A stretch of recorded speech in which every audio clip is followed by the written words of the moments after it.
In the spring of 1481, the most powerful man in the world was carried out of his palace on a litter, too weak to ride, and led an army east toward a destination he told almost no one. Within weeks, he was dead, and when the news reached Rome, the church bells did not ring in mourning.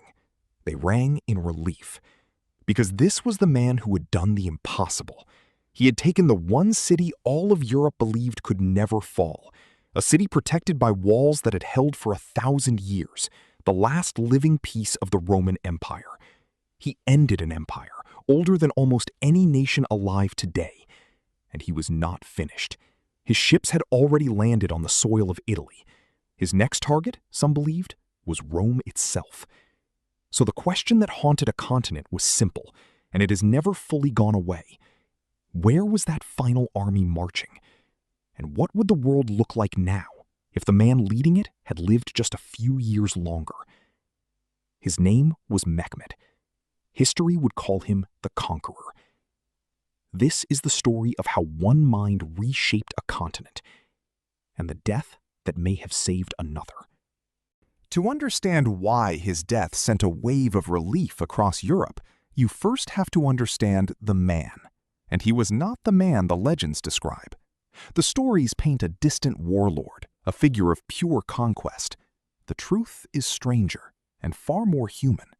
He grew up surrounded by books in 3 languages, and he never lost the habit. He read the campaigns of Alexander the Great the way other men read scripture, tracing the routes of an empire he intended to outdo. He spoke and read Greek, Persian, and Arabic, and he kept scholars, poets, and astronomers close, not as decoration, but because he genuinely wanted to know how the world worked. He could be warm, and he could be terrifying, sometimes within the same hour. He had a temper that frightened his own ministers, yet he would sit in patient silence for days while a foreign painter studied his face.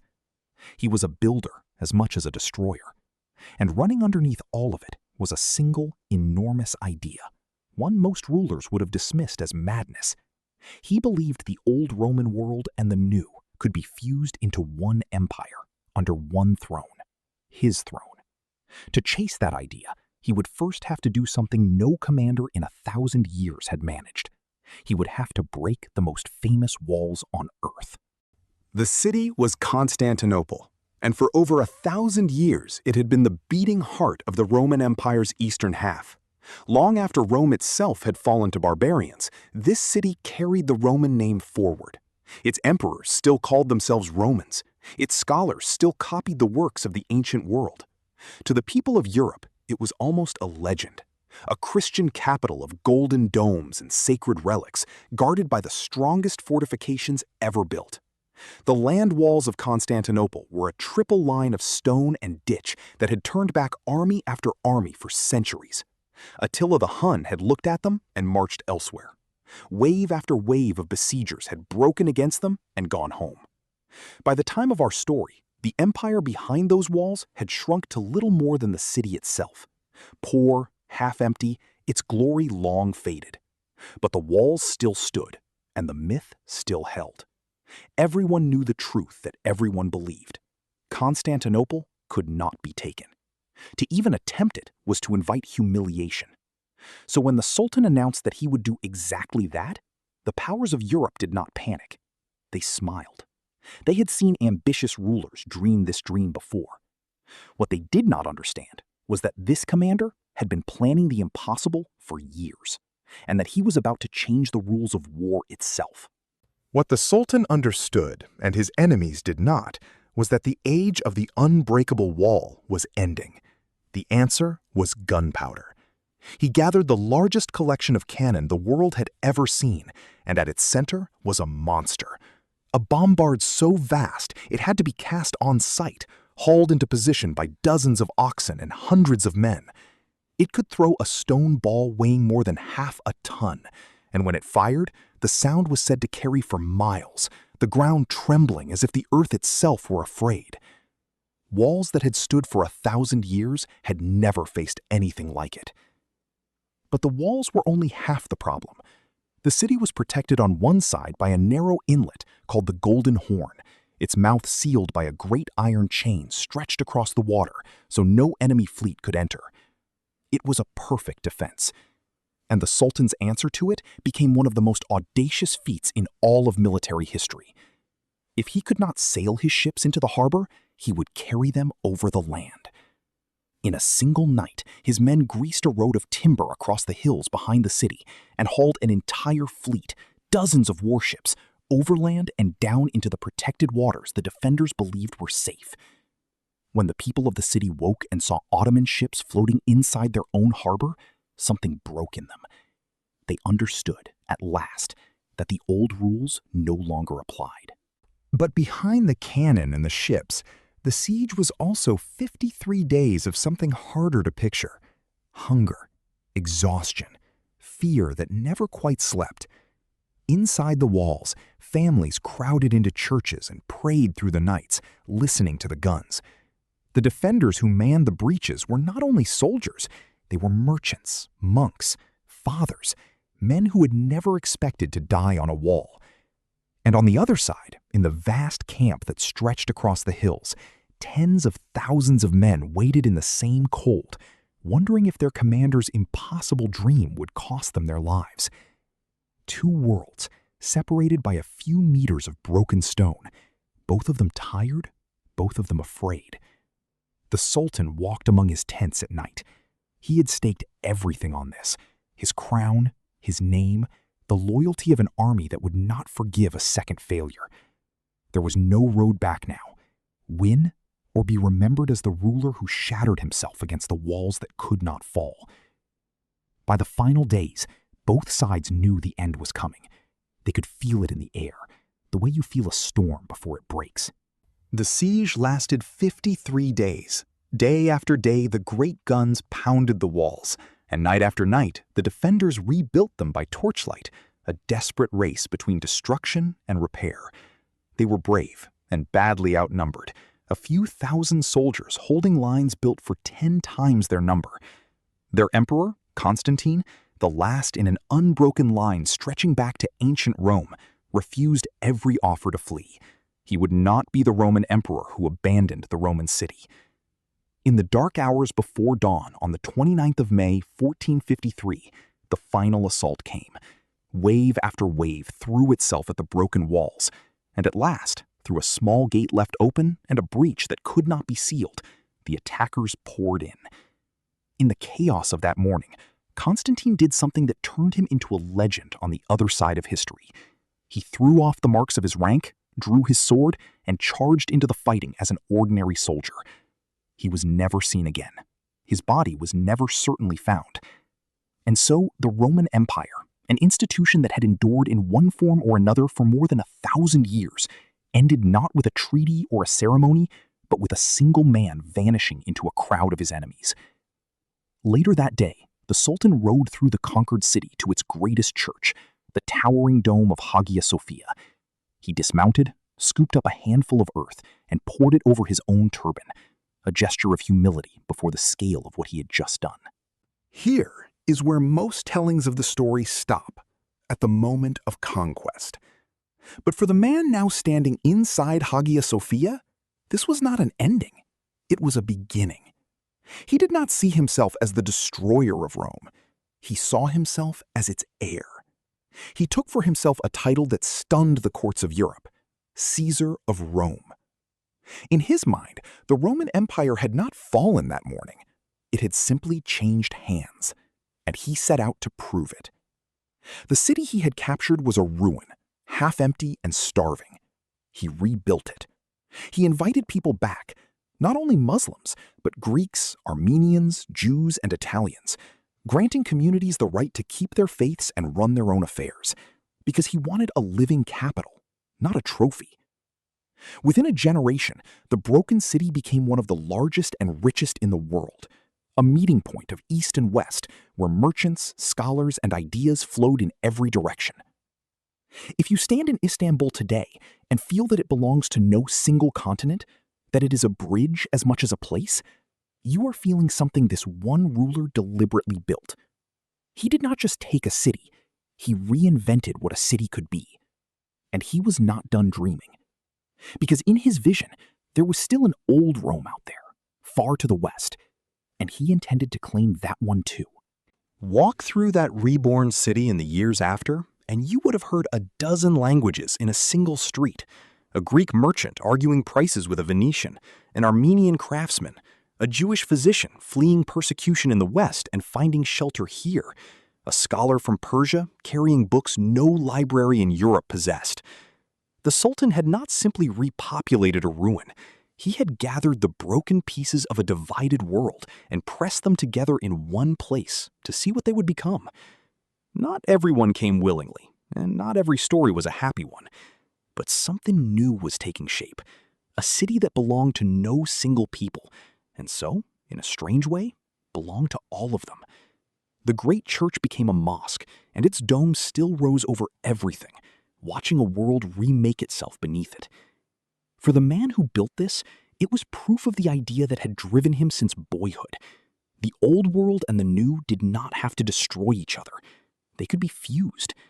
And if it could be done in one city, he reasoned, why not in an empire? Why not across the whole of the world he could see on his maps? The years that followed showed the world the other side of the conqueror, the curious mind that had never stopped reading. He gathered Greek and Latin manuscripts that might otherwise have been lost. He kept maps of lands he had never seen and questioned travelers about the edges of the known world. And in one of the most surprising acts of his reign, he sent word to Venice, a city that feared and fought him, asking them to send their finest painter. They sent Gentile Bellini, one of the great artists of the Renaissance. For months, a Venetian master sat in the palace of the man Europe called its great enemy and painted his portrait in the European style. That painting survives to this day, and it is the reason we can still look this ruler in the eyes. Think about what that means. At the very moment he was preparing to invade Italy, he wanted an Italian to capture his face for history. That was the contradiction at his core, a conqueror who collected the culture of the people he meant to conquer. But behind the patronage and the portraits, the great idea still burned. Two Romes, old and new, under one crown. And in 1480, he finally moved to make it real. His fleet crossed the sea and landed an army on the southern coast of Italy itself, seizing the port city of Otranto. For the first time in centuries, an Ottoman flag flew on Italian soil, and the panic that followed reached all the way to the gates of the Vatican. The fall of Otranto sent a shock through Italy that is hard to overstate. The peninsula was not a unified country, but a patchwork of rival states, Venice, Naples, Florence, the Papal lands, that spent more energy fighting each other than uniting against any outside threat. Now an Ottoman army was dug in on the heel of Italy, raiding the countryside, and there was no wall here 1,000 years old to stop it. In Rome, the mood turned to open dread. This was the man who had already taken the other Roman capital. If he could break Constantinople, what could possibly save Rome? Word spread that the Pope was preparing ships, ready to flee the city and carry the papacy to safety if the Ottomans marched north. Across Europe, calls went out for a new crusade, but the old divisions made unity almost impossible. Meanwhile, in the east, the Sultan was gathering the largest army of his entire reign. No one outside his closest circle knew its target for certain. Some believed he would sail west to reinforce Otranto and begin the conquest of Italy in earnest. Others thought he would turn south, toward Egypt and the holy cities. He kept the secret close, as he always had. In the spring of 1481, too ill now to sit a horse, he had himself carried at the head of that army and gave the order to march. And then, only a few days out from his capital, everything stopped. On the 3rd of May, 1481, the conqueror died in his camp, surrounded by an army that no longer had a leader and a destination no one would ever confirm. His death was so sudden that the questions began almost at once. The official explanation was illness. He had suffered for years from gout and other ailments that finally overwhelmed him. But there were darker whispers, and they have never entirely faded. Some believed he had been poisoned, perhaps by his own physician, perhaps at the urging of enemies who could not stop him on the battlefield, and so stopped him another way. We will likely never know the truth. What we do know is what happened next. The moment the news spread, the great army dissolved into a struggle over who would take the throne. The campaign, whatever its target had been, was abandoned. And in Italy, the Ottoman foothold at Otranto, suddenly cut off and unsupported, could not hold. Within months, it was retaken, and the Ottoman flag came down from Italian soil. Back in Rome, when news of the Sultan's death finally arrived, the city did not mourn. The bells rang, processions filled the streets, and people wept with relief in the squares. Celebrations were ordered across Christendom. The most dangerous man in their world was gone, and with him, a future that had been only weeks away from beginning.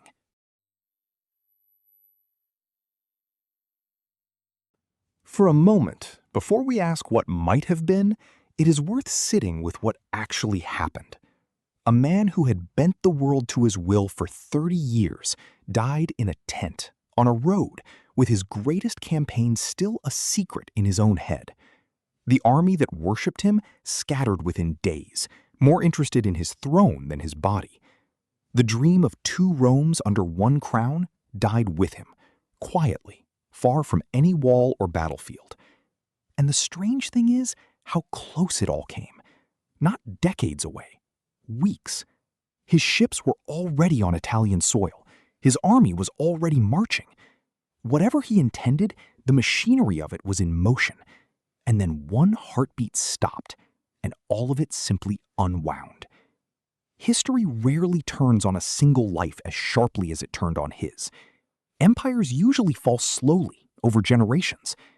This one possibility vanished in an afternoon, which is exactly why people have never been able to leave it alone. Because if his body had held out just a little longer, the map you grew up with might look nothing like it does today. And that brings us to the question historians and dreamers have argued over ever since. What if he had not died that spring? What if the Conqueror had lived just 5 more years? Follow the dominoes with me. The first stone falls in Italy.